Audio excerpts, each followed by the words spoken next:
Welcome to the live Preppers Fireside by a fireside for a change. And we're here at the Scottish Prepper Meets near Langholm in Scotland. I'm with Brian, Scottish Prepper 73. He's got legs. How you doing, Brian?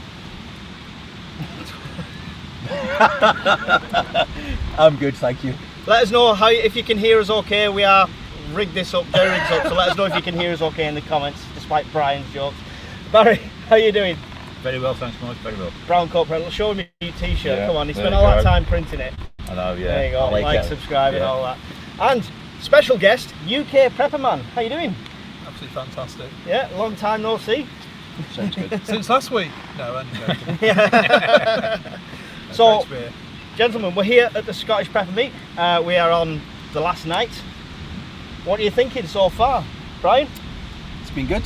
Yeah? It's been nice to see everybody and check everybody's kit, make sure it works, and you know, everybody wakes up dry in the morning. Started already, and it Everybody. started already. What? Well, I'm just saying, it was nice to see everybody's checked their gear as a preppers and nobody got soaked. Mike? Right, some of us camp don't just pull up and put a brake on. Barry, have you enjoyed the meet? Yeah, it's been really good. Yeah, it's nice to actually speak to people in the flesh for a change, rather than sort of over YouTube, and get to see some faces that people out there wouldn't normally see. We've all seen Hawkins. We've seen Hawkins, we know what he looks like, yes. And it's worse than you think. 3 Yes. foot tall. Chris, you're a Prepper Meet veteran. Give us your thoughts on how it's gone so far this weekend. Well, I think Brian's just said it all. It's about getting out and seeing people. It's about, it's not about, you know, you spend a lot of money, you spend a lot of investment into getting all your kit together, whatever setup you have. And if you don't actually get out and use it, it makes the whole thing fundamentally flawed. So, Yeah. you know, as we always say, you know, you need to actually try stuff, and you can't pick a better place than Scotland. I mean, we've had like 4 seasons and did 20. This thing. We've definitely got some sun now, haven't we? Yeah. Yeah. Brian thought it's starting to get warm, the sun's coming out, I'll start a fire. So that's the logic there. I'm an optimist. Optimist. Don't forget, it's a live.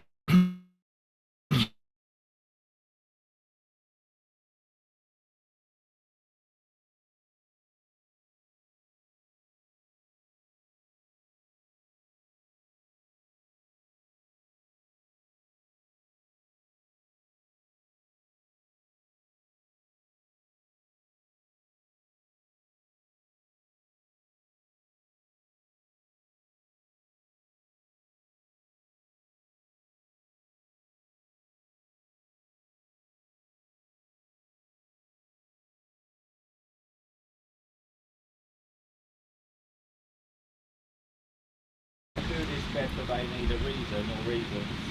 Why do you want to survive? Good question. So if you didn't catch it on the mic, Phil's just asked why we want to survive. That's the fundamental question of it. He worded it much better than I ever could. But who wants to take first? Why do you want to survive, Brian? Just to annoy the missus? That's the main reason, but I feel quite passionate about not being dead. Just going to throw that out there. But I mean, you get a lot of people saying, like, if it's, let's say it's real Teotihuacan fallout kind of level.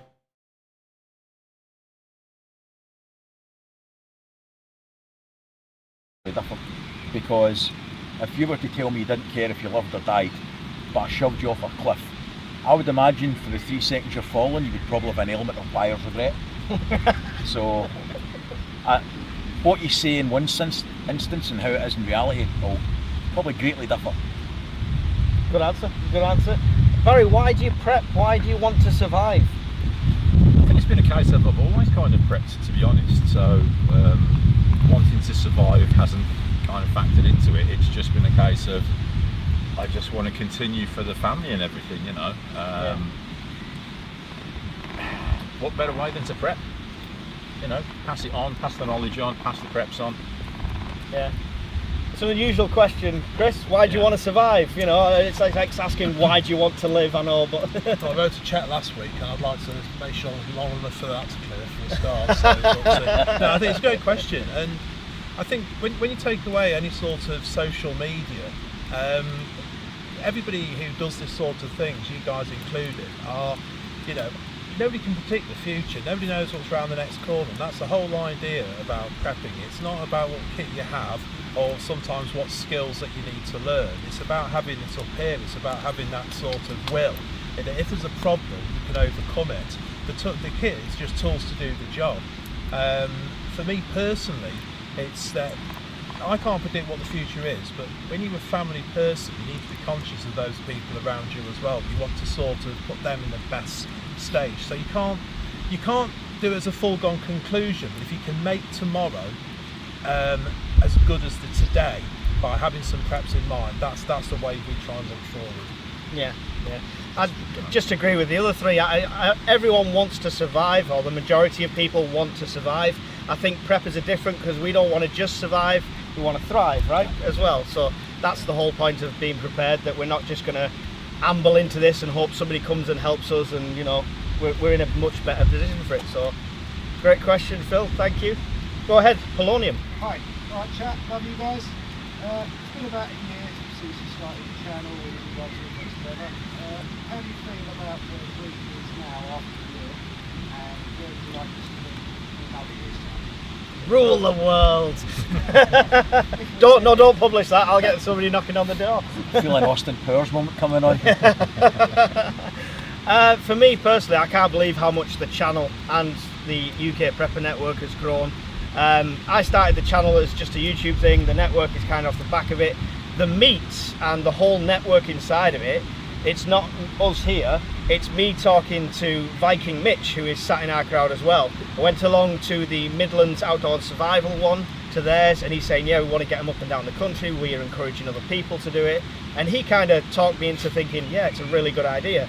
So that's the man behind the camera and behind the idea of spreading out and doing all these meets up and stuff like that. As far as the network goes, I just want growth, because the more people that prepare, the less people we have to save or we have to watch suffer in a bad time. So that's my answer. Anyone any different to add to that?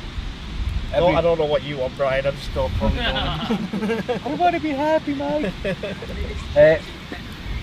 Yeah, I want to have a Pepsi Mountain and a throne, right? And when shit hits the fan, I've got power banks just with neon lights saying Pepsi, Diet Coke sucks, and I've got a throne of cans, right? But no, it's been good, because the only reason I started my channel was to try and help and learn. And to be honest, both of them have happened, I think. So, and the social side's been good as well, because it keeps you honest. And you get a fair amount of mail with interesting messages about what you've done wrong and how much an asshole you are and how it'll never ever work in real life. It's the most popular he's ever felt. And that's just for family, to be honest. That's not even strangers. But no, it's good, and if it keeps growing, pretty much what Mike said. But the only addition I would make is every person that preps a little bit is one less person that's a potential threat further down the line, who out of desperation or fear might try and take things off you. So I'd add that. Yeah. Barry, you're quite new to the group essentially over the whole year. How have you seen the journey so far and where it's going? It's been quite amazing, to be honest. I mean, obviously, I can't quite remember how I ended up finding Mike's page, but definitely worth it, because it kind of opened my eyes up to a few things, and like Brian's humour. Yeah, like I say, being relatively new, I'm still finding out a heck of a lot, but it's opened my eyes, and like Brian's just said, the more people that you can impart knowledge to is potentially one less person you've got to save, one less threat that's potentially against you, and that's a win-win, absolutely. Yeah, cool. Chris, from your perspective, the Midlands Outdoor Survival, because we're all part of the same family, whatever the name is, sort of thing. How's that gone? Because that's relatively new as well, like started last year. Yeah, I think everything's about bringing people together as unity. The whole thing about the term prepping or survivalist, whatever you want to call it, it pigeonholes people into different categories when everybody's whole aim is about just carrying on in a sensible fashion. It gets terrible bad press on occasions, and I think what we're trying to do is to bring people together. It doesn't matter whether or not they've got loads of experience or no experience. Nobody knows it all.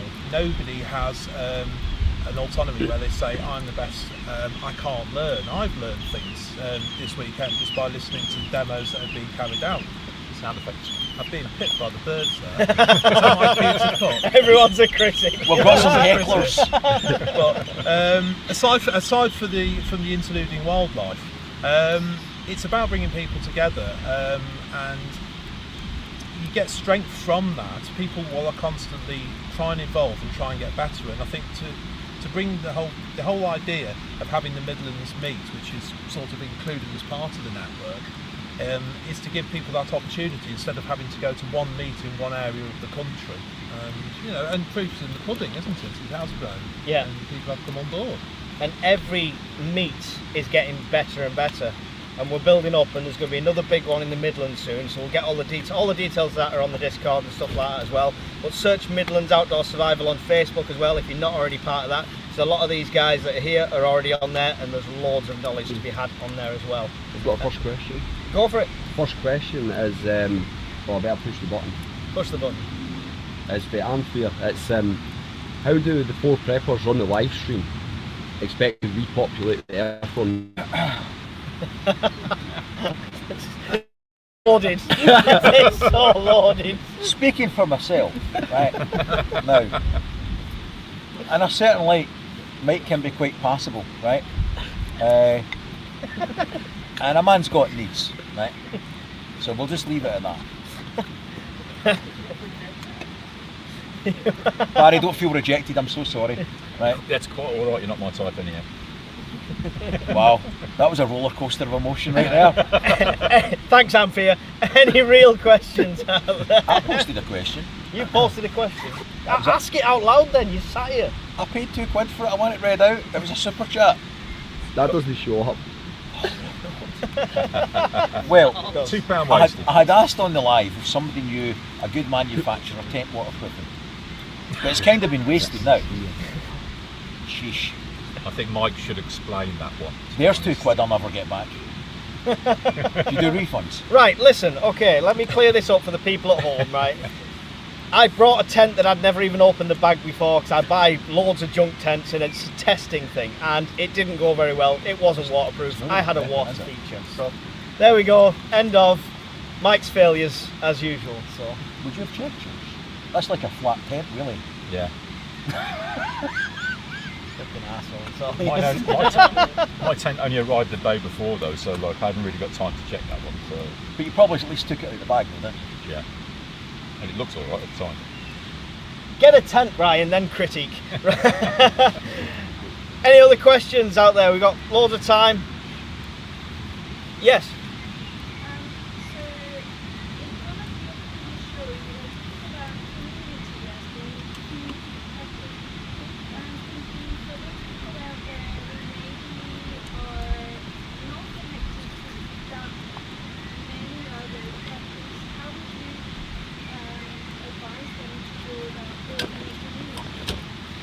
I mean, we all have the struggle of talking to people that don't prep, right? And whether that's family, friends and stuff like that, and trying to convince them. I mean, most of us here would have never have met without online presence and the social media side of things. So I know a lot of preppers are step back away from places like Facebook. You've got to put yourself out there and talk to people and meet like-minded people. You'll be surprised how many people are on your doorstep that you don't even know about once you get in touch with these networks on social media and stuff like that. And when it's community is key for rebuilding, for me, it's never going to be something you could really do in advance. You can't just knock on your neighbour's door and say start stocking beans, because they're just going to think you're absolutely nuts. But having a plan in place of how you could approach them after the fact is probably the way I'd go about it. So, Brian? That actually might work. You could turn up like Jehovah's Witnesses to want to talk about beans. Just knock the door when the lights are out. I quite like that. I'm going to go with that. I want to see that video. all round your estate. Do you want to talk about Jesus, Pepsi and beans and the apocalypse? I'm your man. No, I agree with that. I think the problem we face and the problem that you'll get is if you're accumulating skills, kit, it's easier to demonise, mock and tease that you're doing something wrong or there's something wrong with you, right? Because nothing's ever going to happen. But the same people that say that are generally family and friends who you feel a personal responsibility to protect and help should that eventuality happen. So whilst they're in the fortunate position to be able to dismiss and not get involved, you're going to have to prep for them as well because they don't want it. But I would like to say community would probably get together pretty fast when it's forced on them rather than when they think they need it. So if shit hits the fan or if somebody's lights go out for a week, community will probably very quickly form out of necessity. And if you're relatively well organised and got some skills or kit to help out, you'll be a focal point, potentially. Yeah, we just had an excellent bug out bag demonstration from Roger and Mitch from Midlands Outdoor Survival, and Roger was saying that everyone in the family has got a bag and they've all got the same stuff in it, so it beats that learning curve. So whether they're in the prepping mindset or not, they've got that there, and it's going to be a lot easier to pass over and teach should it ever be needed to. Barry, communities. It's a tough question for me because I'm fairly reserved when it comes to my local community, etc. Like I say, I'm kind of new on the prepping scene as well. But Facebook has opened up so many social media channels through different links. It's a link to a link to a link, and you get to meet like you guys and like the people behind the cameras as well. I class all these people as part of our community. And obviously they've probably got family and friends who are also involved there, so that's extended community as well. And so long as people pass on that knowledge each time, like I'm going to say, it's one less potential threat, one potential buddy who can help you out of a situation. Yeah. So, Chris, she's talking about a show that we've done previously where community is key, and we were pushing that. Are you of the same sort of mindset with that? Yeah, my opinion is that whilst people, as humans are sort of naturally sociable people, we're also naturally sceptical as well, and we're sceptical about things such as rejection, and we're sceptical about people judging us on not just our opinions but our approach. And that's the good thing about using platforms like Facebook, because Facebook is targeted at the young generation, and those are the people who should be joining in and coming on board with this sort of thing. And we can all remember our first meets. We can all remember, can't we, that we've all been nervous. It's about getting out there, about talking to people, and as people do that and they're promoting that, if we don't bite, we're not suddenly going to rip you off and say, oh, but you haven't got that right, you haven't got that right. But you're invited to join in. Within the Facebook groups, I know on ours, on the MOS group, we did a poll, and basically a location of whereabouts you are. You hadn't got to give anything that gave away any privacy, but it was the opportunity of seeing who was local to you, and then if you wanted to, you could approach those people directly, or maybe speak to them at the meets. And it's just about getting people together and making people feel welcome rather than sort of ostracising them. Yeah, the first one I was at was actually, there's quite a few first people going to that one at the time. There's about 3 or 4 people that was there first meet. Anyone here's first meet? Yeah. Wow, look at that. Anyone willing to share what they think? Well, that could have been better. Just for the camera, the dog barked. What do you think? I don't think it's working very well. On the way here, I'm about to go around going home then. But I'm here and making my things. Glad you made so it. you're glad you came as well, yeah? Yeah, excellent. Brilliant. Yeah.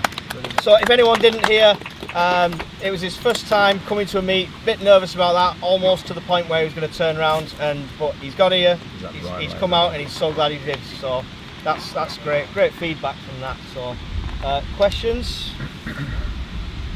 Yes. I just want to say, this is my first time, and it's absolutely nothing what anyone would expect. People get a really tough critic, if you like. And Yeah. I just like to say that it's completely different, and it's not what people say it is. It's a great bunch of people that are very ethical, and I'm glad to be here. So in summary, you're surprised we're not all nutters. Yeah. Yeah, there we go. Excellent. I feel judged right now. I said not all. You ready? That's what I meant. I get it. I know what it. I get it. Any questions? Yes. Do you advise a second backup tent? That's a loaded question. I had 2 other tents in the car.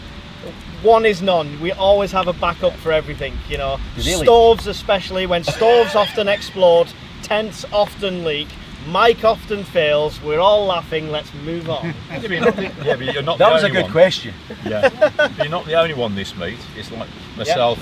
I pitched up, started to put my tent up. First thing that happened, one of my poles broke. So luckily, I got a smaller second man tent with me. It's called being prepared. So yeah. Don't try and make him feel better about it. There you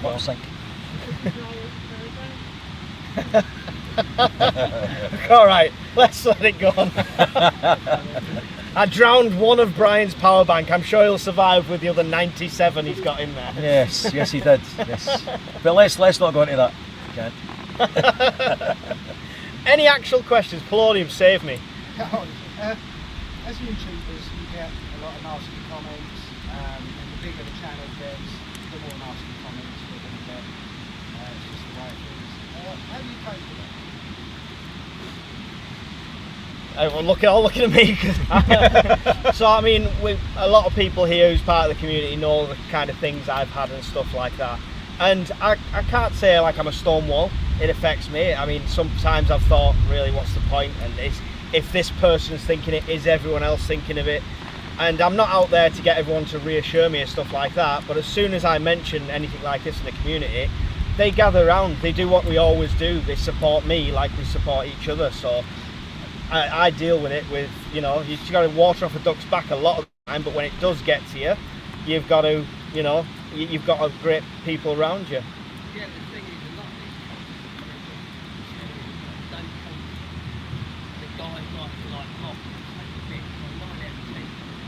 You say, yeah, cheers to that, I'm glad you enjoyed the video, leave it that. You might get the bite back to them, one shot, don't you? Yeah, it's You know, we've got done. It's true, and I try not to be one of these people that mute people and block people. Brian does that for me before I get a chance, but I try not to block people or mute people and stuff like that, because I just feel like they're misguided a lot of the time. And if you're following somebody and if you break it down and they're not actually giving you advice and they're not actually helping in any way, then just have a think about it. So, Brian, your hate, you get hates. In many ways, Mike's a nicer person than me, so I don't go with the fluffy feeling side of it. The world's full of wankers, and some of them seem to delight in posting trolly comments, so I generally just block it. You literally get hate mail, so you do this for money, you get sponsored by EcoFlow, all this sort of shit. Really? I'd be better staying at work. I make nothing out of this. That's And why none of us that's do. why I've got such a posh tent. It's alright for Mike running about like Mr. T, pitying the fool that doesn't prep. The rest of us mere mortals though. But no, the community's good, the Discord group's good. And generally if you've had a bad day or a shit email or a hate message, we just have a laugh and a chuckle about it. So. Yeah. Well, I mean, what these guys have witnessed at a meet is how we talk in general. It's because when the credits roll at the end of a fireside, we stay in there for an hour sometimes, picking apart the day, going through stuff and just talking to each other that way as well. So the community's great that way. Yeah. Yeah. Very sociable. UK Prepper Man, have you had any hate on your channel? No, I'm just a love guys. No, I think it's a good question because if you put yourself on a pedestal, you've got to be prepared to be countered. You've got to be prepared to back yourself up. But I think I've always had the idea of that if somebody is saying something, that's just a reaction. So by winding it back to ensuring what you're saying is credible for a start, and come across as genuine and upstanding. If you come across as that, then that should stop the majority of the pure trolls, or at least reduce it. But if the flip side to that is, if you go out of your way to antagonise people through social media, you're just setting yourself up for a complete fail. So, that's the problem really. You have to get that balance correct. Yeah. Barry, you're brand new. You're yet to receive the love and adoration of trolls. Have you had anything yet? No. No? So you've been quite lucky. So feel free, so long as you click like and subscribe. Yeah. It's coming. You can hit dislike too. It's still an interaction. Yeah, it's the same thing. Yeah, it's an interaction. No, look, like Mike just said, I'm new. I've only got a couple of videos up. Feedback so far on those has been all positive, so I'm okay at the moment. But I dare say that as things progress, people will crawl out of the woodwork and feel the need to unburden themselves towards me. But hey ho, it's part of being a prepper. They're unburdening now on the chat. Are they? Yeah. They're liking your looks. Fill us in, Brian. I've not got the chat in front of me. Fill us in. Can we get a translator for Brian? We're in Scotland. What do you want to translate it to? Well, gee, thanks. Believe it or not, I'm speaking slower than normal. Is that it? Is that the whole chat? It's only bits that I'm going to read out without swearing. All right. Okay. Excellent. Why change now? Here's one. When you mention community and belonging and Discord coming together, many might find that a contradiction in terms. Read that again. That doesn't actually make sense. When you mention community and belonging and Discord and coming together, many might find that a contradiction in terms. I think what he means is... Yeah, it's because the word Discord doesn't really... yeah. So, meeting like this physically, if I get your premise properly, is a good meeting of minds and worthwhile activity. But meeting in Discord isn't. Jobs, lifestyle, geography, that's not always possible. But it lets you bring people together. Because let's be honest, even in your street, your village, your town, try to meet somebody else with similar interests isn't always a good thing or a possible thing. So Discord opens it up to a lot more people, and then we can arrange things like this to come together, if that makes sense. Yeah, same with the Facebook group for the MLS lot as well. It's just networking that way. Yes, Phil. Brian, I believe that you're a mental health first aider. Mistaken. Do you think the haters need your help rather than cutting them off? I've done the mental health awareness and the mental health first aider course.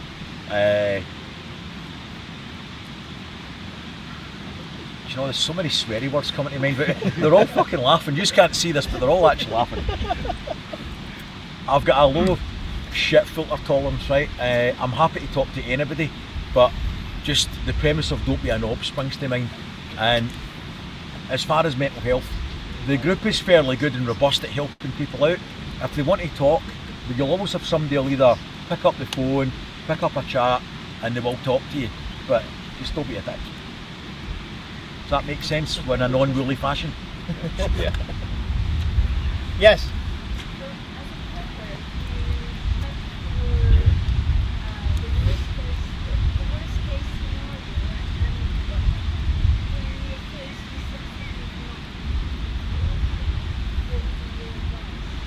Well, Bombardier would say that a plan never survives first contact, so it's about being adaptable and stuff like that, because we can plan for every eventuality, and the best thing to do is we always talk about the core of prepping, and it covers a lot of bases, and that's the only thing you can do, because you can't just prep purely for fire and you're in a floodplain and stuff like that. So what would your advice be for... You're not, personal opinion, you're not prepping for a worst case scenario. You're trying to prep for a multitude of possible scenarios.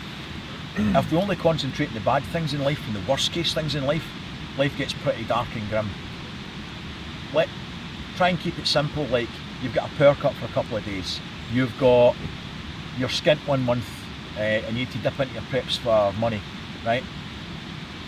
It's not all going to be nuclear bombs and mushroom clouds, but your general prepping as a rule will cover a multitude of problems, I think. Hopefully. Barry? Yeah, I've got to agree on that one. And say your water could go off for a couple of days as a prepper. Probably will pay the bill. Yeah, well there is that. It's one of those things. GP's just died behind the camera.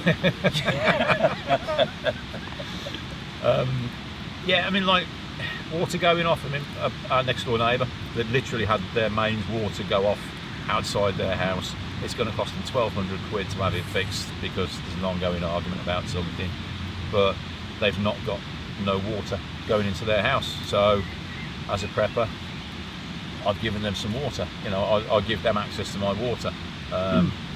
Not exactly a worst case scenario for me, but it is for them, and I've managed to help them out, and they'll be thankful for it. So, And hopefully they'll prep a bit. hopefully they'll prep a bit as well. Yeah. Chris, do you just prep for worst case scenarios, or is it an everyday thing, or is it both? I think it has to be for everyday life, really, because it's like what Brian said. Things can become very downbeat, and the whole idea about coming out and camping and trying this stuff out is a road test, it's a field test, it's making sure that things work, and if things go wrong, we're not mentioning what went wrong. Like a leaky tent? Is that what you meant? But it's just to give you variety, and you can't prep for everything. I think it's fair to say you can't prep for absolutely every scenario, but you know, you do have to have some options and choices. Got the catchphrase in, options and choices. But just interject, Gaz Madkill has donated £10 towards a new tent. I've got multiple tents, but thank you guys, it's really appreciated anyway. My tent's broke as well. Yeah, there you go. Yeah, we're plenty for that one. They can have subscribers. Don't forget to check out UK Prepperman's channel as well. Miss Worm hopefully will put the link in the chat if she's in there somewhere. She's there. She's there. She'll put the link into his channel there as well. Any other questions in the chat or here? One question. If it's tent or leak related, skip it. I suppose a general lighten the mood question. Whiskey, rum, cognac or vodka for prepping liquor? Whiskey for me all day long. Vodka. Rum's my favourite. Yeah. Now I have to think about this because I don't drink, do I? No, personal preference rum, but that's just a personal Good preference. map. It's good map. And when someone like Roger brings a really good quality Penderyn whiskey to a prepper meet, when I was trying to be good, we won't talk about it. Another question in the chat. Yeah. Have you investigated alternative medicine if normal medication is unavailable? Ooh, good one. Chris, do you want to go first on this one? No. No, okay. No, yeah. There's a good book out there, and it's called Green Pharmacy, which is worth adding. So if you're getting a library together of things, you know, knowledge is power, as was been said. So I didn't write it or anything, but it's a good book. Green Pharmacy. It's called Green Pharmacy, and I think you need to understand of alternatives, because if you can't get medication and you need it, then you have to have that sort of alternative. But it's not a simple thing if you've never done it before to suddenly know what to pick. You've got to know what's safe to actually use, what possible reactions are for using that. Could it cause another problem? So, but I think it's definitely worth a consideration. Yeah. Barry, anything you've looked into like that? Yeah, I've got a couple of books on herbal medicine and alternative medicines as well. They are a great addition to any prepper's library, to be honest, and I'd thoroughly recommend getting at least 2 or 3 on the subject, because you won't get everything in one book. You might get something you might need in that 3rd book. So get three books on the subject, definitely. Yeah, I mean, you'd want to research what your ailments are personally absolutely. and people around your family as well. Brian? I know nothing about this subject at all. Do you know, I can't even bullshit it. I know It nothing cures about it. everything. Not even those kind of herbs. No, nothing. I'm just going to die if I run out of aspirin, basically. I'm a goner. So, and I don't have a log burner, so I'm failed again. I think but It's something I should know about. it's something we think about, even if it's not prescription medication. It's like, obviously, well, antibiotics over here, Brian. You've managed to like find ways to prep for that, and via sailing around the world.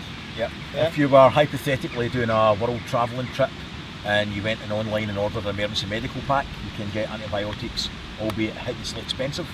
So it used to be you could get down the route of getting them from the pet shop and different things and animal antibiotics. That's stopped now as well. Or if you want to take your life in your hands, you can order them from India. The other antibiotic one, what was the name, Roger, of This the is not a cream? medical advice. The cream, the antibiotic, Neoseptic. Neosporin. Neosporin. That's something that I'll be adding to my prep list. Yeah, likewise. It's that even experienced preppers here all across the board, through the demos you have at meets, we've all made little lists. We're all coming back with shopping lists. I didn't buy anything though, if she's watching. I can literally feel her eyes on me right now. So my wife's sitting over there and I can feel the evil stare. I may have made a small moderate shopping list.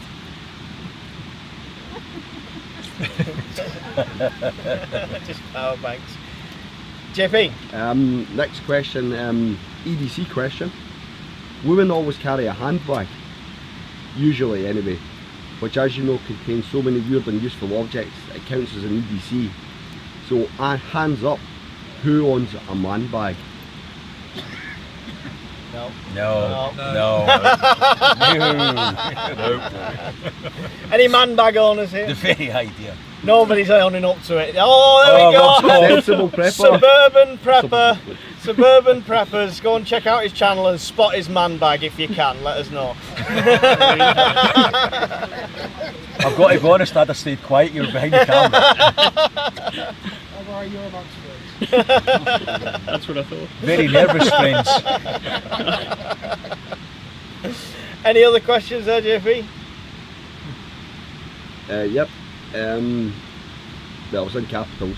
I store paracetamol, ibuprofen, clove oil for toothache, charcoal for bad guts, and dried dandelion for a diuretic. Have you any other ideas? I think we've all said we're just on the books for that one. Has anyone got anything in particular for like things they'd recommend? Anyone out here? Aspirin, heart attacks. It's not herbal though, is it? Neither was the paracetamol. Oh, did you say paracetamol? Sorry, yeah. Aspirin, yeah. I mean, it's got to be done with caution according to other medication. Anything we say on here is not medical advice, by the way. Just throw that out there anyway. Anyone recommend any herbal things that they do? Calendula cream made from marigold flowers is good for skin. Was it calendula cream? Calendula cream. It's made from marigold flowers. Oh, excellent. And that's for you. It's good for skin complaints, for headaches. Oh, right, for skin conditions. Excellent. There you go. There you go. What's that? Echinacea. What was that used for?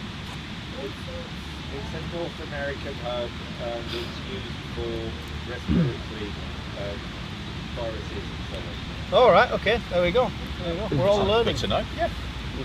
Right. Why do you look so Nobody's- confused? No, nobody shouted out other herbs yet, and I'm really disappointed in the company that I keep. You disappoint me so much. Come on. We won't talk about other herbs. Just a general question, what have you guys been eating this weekend? Brian's having microwave meals because he's come in like a fun bus with he's not camping or roughing it at all. Barry, what's your diet been like this weekend? Mine's been interesting because I've been surviving on MREs. I've tried a few different ones this week, and those are supposed to be going online shortly, so you can see the faces that got pulled and some honest opinions on some of those. So yeah. There you go. What's your diet been like this weekend, Chris? Dreadful. No, in the absence of hunting and trapping, I decided to use up a few of the preps in the vehicle. So I've been partaking in some nice Irish stew, just what you want in the summer. Oh, nice. But having said it, you know, suitable, isn't it? Yeah. Really nice winter warmer. And noodles, big fan of noodles. So, but I'm on a bit of a health kick, and you know that. I've lost a few pounds on my belly. There you go. I'm being good. I know you can't tell it this, but And I've ate way too much. I had a whole pack of bacon before and MREs and all. Every time Brian's seen me, he said he's eating again. So I've just been making the most and eating all sorts. So. Because I can judge people on their eating habits, really. Yeah.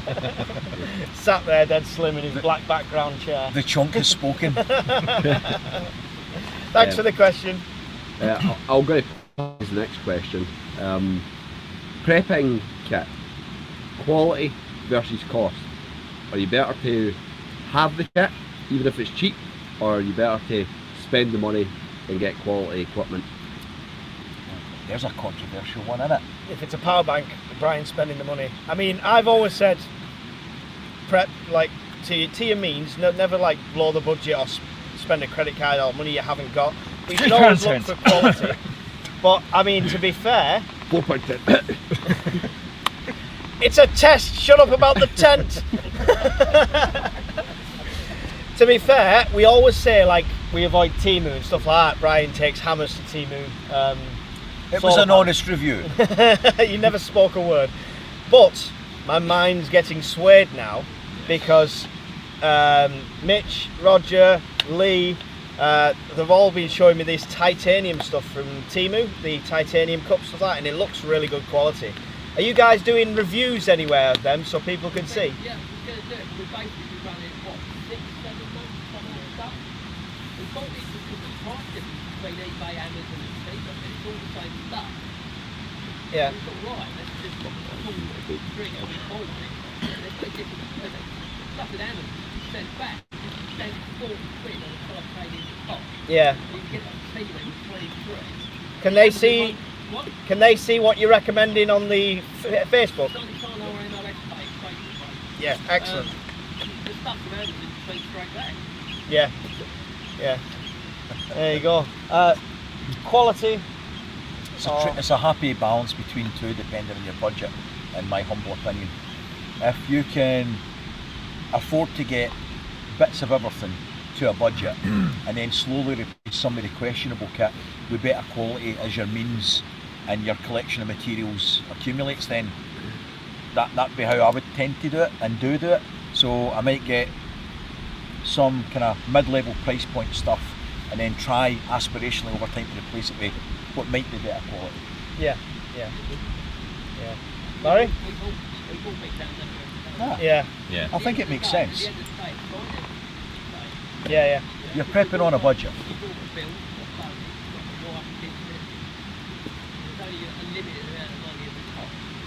Then you might get lucky. You might find it in sales, you might find something in the prepping community that's not as big thing. Yeah, that's a that's a great point. Yeah. It's got something that you want. They have liked it. People have had stuff out of this meet, like next to the cars and kit that they're getting rid of, upgrading or changing, stuff like that. So they've quite a few people have picked up some good stuff here. Barry, The next question leads on to that. right? Barry, Yeah, quality. like or Brian said, you've got to find that happy medium between quality and price. price. You can spend a fortune on something that you think you're going to use and it's just going to sit there gathering dust. Power banks. It's powering show. But yeah, but then consequently you don't want to go buying a piece of kit you're going to use once and then it's going to fail on you and then you're going to need to buy replacements, etc. So yeah, you've got to find the happy medium. Yeah. Chris, with quality and stuff like that, everyone wants the best stuff. Is it worth waiting, saving, or should you get everything first and then upgrade later? Well, I think it's very subjective. It depends on the actual item of kit. You can find that something that is very expensive because it is lightweight or it's very technical. You could get something cheaper that which actually do the same job. And that's why I think a lot of people at the start of any sort of preparedness journey go to Army Surplus. Yeah. It's not the cheap. It's not certainly not most expensive. It's not the lightest. But you can throw it around, and you're not going to be worried. In the worst case, if it breaks, you can repair it. And a lot of stuff tends to be too lightweight for what the activities it's intended for. But I think it is subjective because you want to invest money, but as I said, it's your budget. Yeah. Excellent. Thank you for the question, JP. So just to add to that, one thing I would say is you need to look at the item that you're purchasing and look at the risk associated with it. So if you're buying a surplus military army Bergen, then there's very little risk associated with it. However, if you're buying a £3 power bank for TeamU, which has a chance of going on fire and burning your house down, then you need to obviously risk assess the situation. A knife that fails is better than having no knife, but having a power bank that will set your house on fire, definitely don't want one of them. And that's why it's good when experienced preppers like the Midlands lot are testing this gear, not just like buying it and day 2 sending you recommendations, keeping it, using it, battering it, trying to blowtorch it to break it for 6-7 months, and then, you know, then giving the recommendations. So yeah, it's go and check that out. There you go. Aye. That made me really uncomfortable. And we're not even naked yet. So the next question is just if you're struggling to prepare for every event on a low income, how would you prioritise? What preps would you prioritise for? For me, it's got to start at the core of prepping. You know, you've got what do you prioritise to live? Water, food, shelter, warmth, everything like that. What centres around that? And once you've got base 1 covered, that's when you can expand out and get some more stuff. Don't prioritise getting the latest gadget or power bank if you've not got enough food and water, you know, stocked up and stuff like that. It's got to be, you've got to prioritise for what you can live. Anyone? That's crazy, Top. That's crazy, Top. Buy a power bank. That's what's fucking wrong with you. No, I would agree with that. It's a little bit of everything, and then add a little bit more. So a week, 2 weeks, a month, 6 months, whatever it is you're aiming for. But don't just get lots of food, but you've no water purification or collection. Don't get lots of water purification and collection, but you're starving to death. Try and get bits of everything. Chris, when you first started, did you start in a bulk or did you start with water? Did you do it sensibly? How did that go? I think the first thing you need to do is, before you buy anything, you need to plan. You need to get something down and work out where you are at the present time, what will happen and where it will put you if something goes wrong, and what you need to do to try and get into that thing. A lot of people, when they prep, they're sort of stockpiling to the extent where they're planning miles in advance and they're investing money that they don't actually need to invest. Everything has to have a limitation at some point. You can't plan for infinity. There's very few things which will last a complete distance.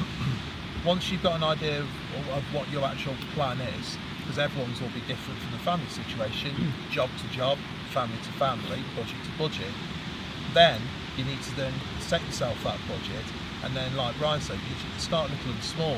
You prioritise on what you need, and your basics are going to be your water and your shelter first, because without those you can't even think about food, you can't even think about your electronics. And if it comes down to it, the way I started doing it, I did it on a flow chart. And like sort of think, where am I now? Yes, no, and then you move down. That's how I did it. But everybody's different, and I say planning is sometimes so overlooked. Yeah, and it's free to do as well, just to sit and think and actually put a plan together. Yeah, exactly. Barry, you said yourself you're quite new to prepping. Yeah. How did that start with you? Was it a core based around food, water? Did you go out and buy gadgets straight away? Did Brian convince you to get a power bank? Or? I'd already sort of got a few bits and pieces anyhow before I really considered myself as being a prepper. But then what I started to do when things started to look a bit iffy in the media, etc., was first of all examine what you've actually got already. It's no good you buying loads of food if you've already got a cupboard full, because you're just going to waste it, etc. So what I would do would be make yourself a little budget. You know, I mean, don't go spending loads of money, you know, all in one go. Just buy little and often. So, like Brian said, go from a week's worth of food to 2 weeks worth of food, then to a month's worth of food.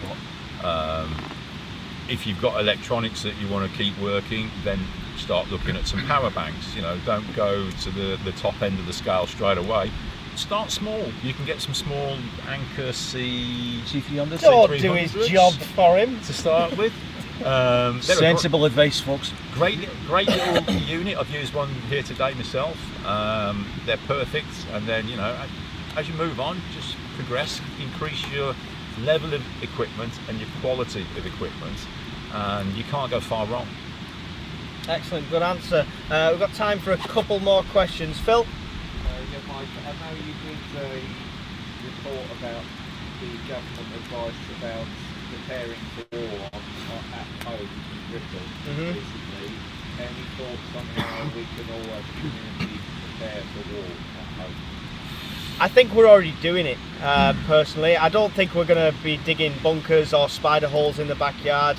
I don't think we can prep any extra for an incoming missile or something like that. That's like the fear side of things. With the core of prepping, we're already doing it. We're prepping for the knock-on effects of conflict, whether that's directly on the UK somewhere else, or whether that's in Europe and we're getting the knock-on effects from it. Does anyone have any particular war-based, or because of the recent publications, changed any prepping based on that?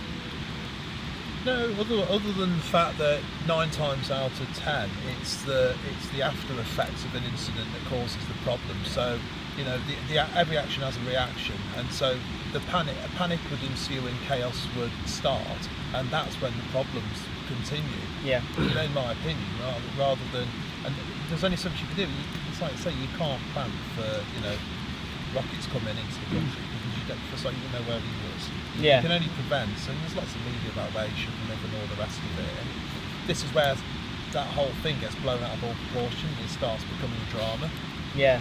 Do you think that's what makes it go over so many people's heads that are not preppers? Because as soon as they see the words war in UK, they think, well, that's never going to happen. They don't think of it as a knock-on effect or civil disorder. They think, oh, we're just not going to get striked because it'll never happen. Do you think that stops people prepping?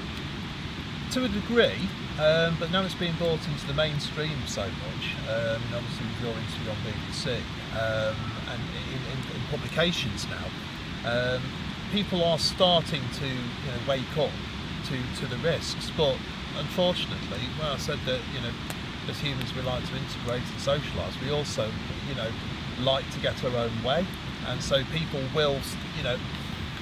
We've seen instances, without mentioning the word, we've seen instances in 2020 where the reaction was that people just went mad. They bought things they didn't need to buy with money that they didn't have, and all that stuff. There's a massive surplus, and you know, if I'd have stocked up on certain products, I could have made 10 times over. Yeah. I mean, people did do. And I mean, you could say COVID, it's fine, I'm not bothered. But during that time, like I said, people did go a bit nuts, and I think that was a slow burn. We were surprised how quickly it turned in Spain though, right?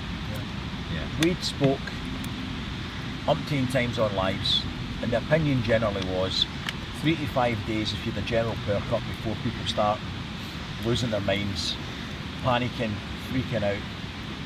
It was five hours. In Spain, 5 hours, and the simple lack of no mass media, the simple not knowing what was going on, people lost their shit.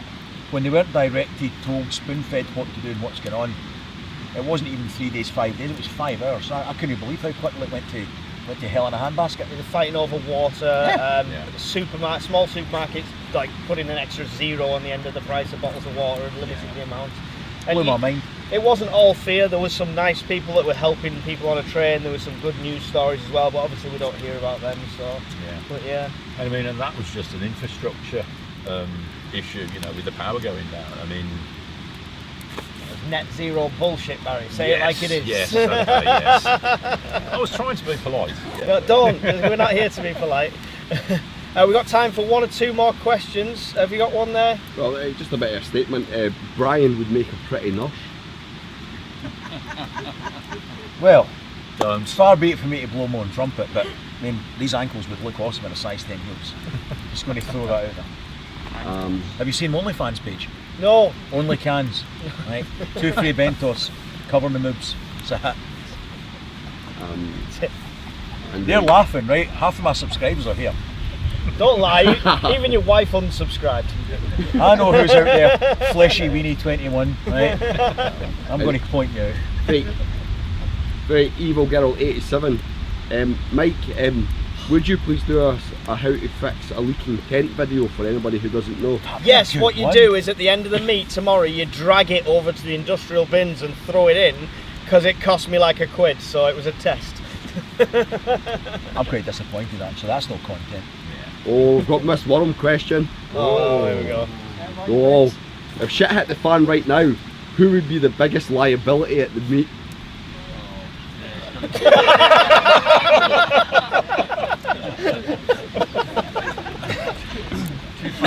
I read that 20 minutes ago and I thought I'd got away with it. I even actually said me in it. Wow, I feel attacked again.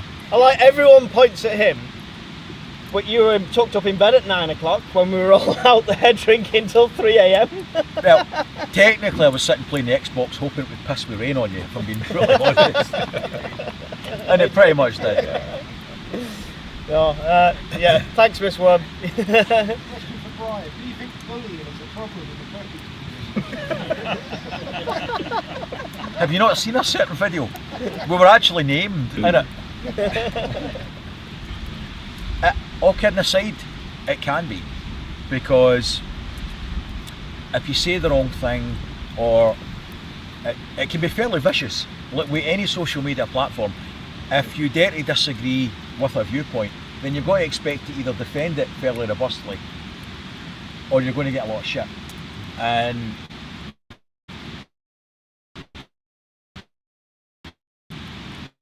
it's an income for some people challenged, then whoever's the potential challenger will get demonised.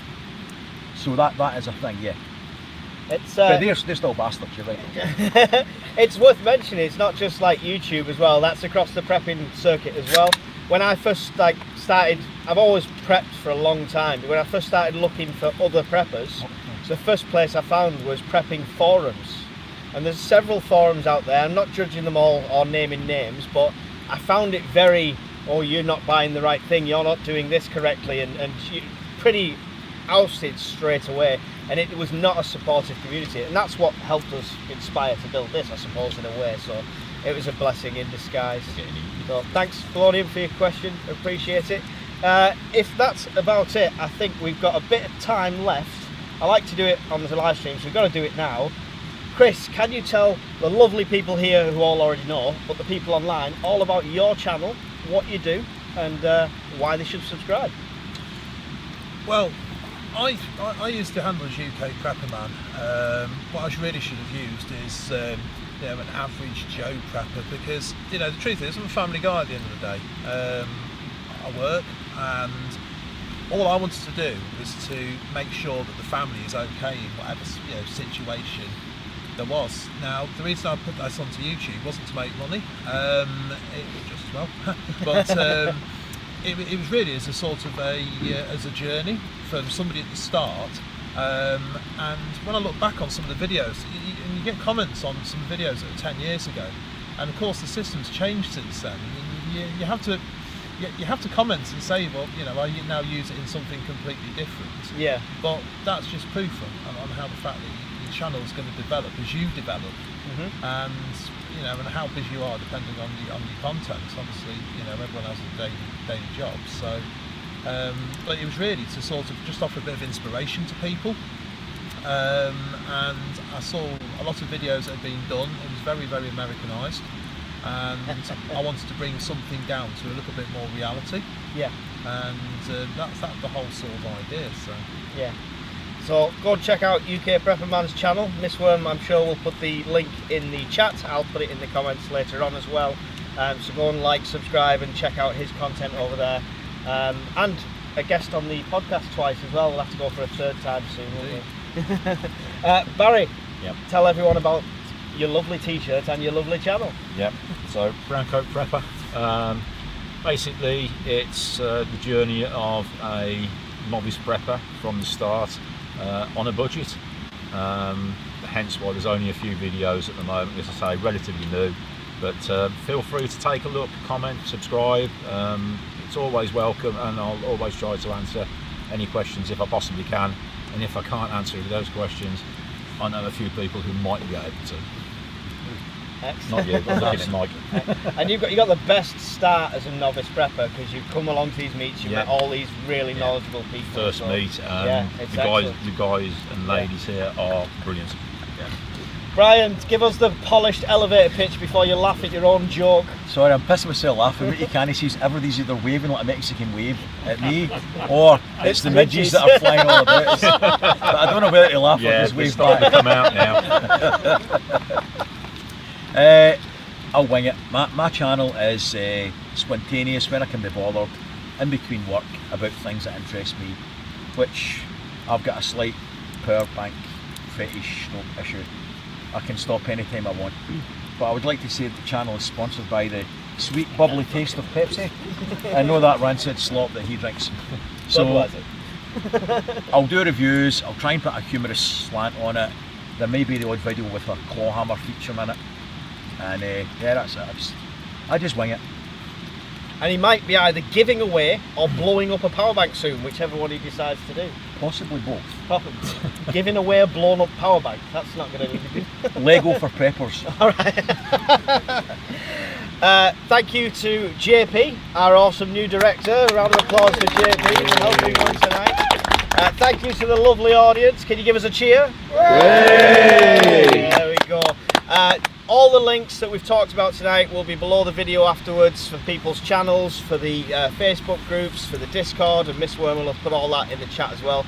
Thank you, Miss Worm, for being in there today. And JP, are you almost ready to hit the button? Just give me a thumbs up when you're ready. And thanks for watching, and we'll see you all in another video really soon. Goodbye. Round the fire, warm and bright, stocked up food for the night. Got our plans set in gold for the days when it's cold. Tools and gear stacked up high in the cabin we reside, listening to the winds howl, prepping for the morning's prowl. At the purpose fireside we stay,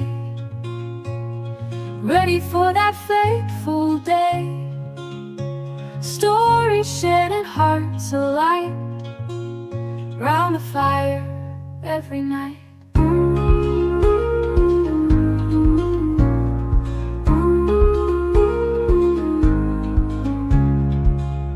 Water stored in jugs and tins, bunkered down through thick and thin. Maps and routes all drawn and laid, preppers live unafraid. At the purpose fireside we stay, ready for that fateful day. Stories shared and hearts alight, round the fire every night.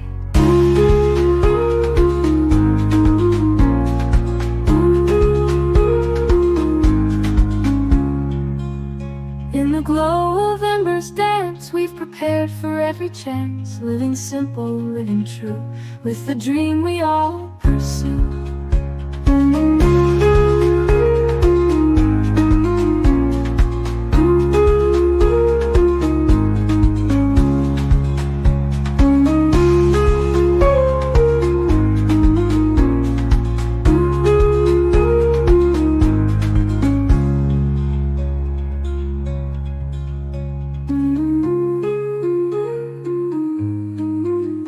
In the glow of embers dance, we've prepared for every chance, living simple, living true, with the dream we all pursue.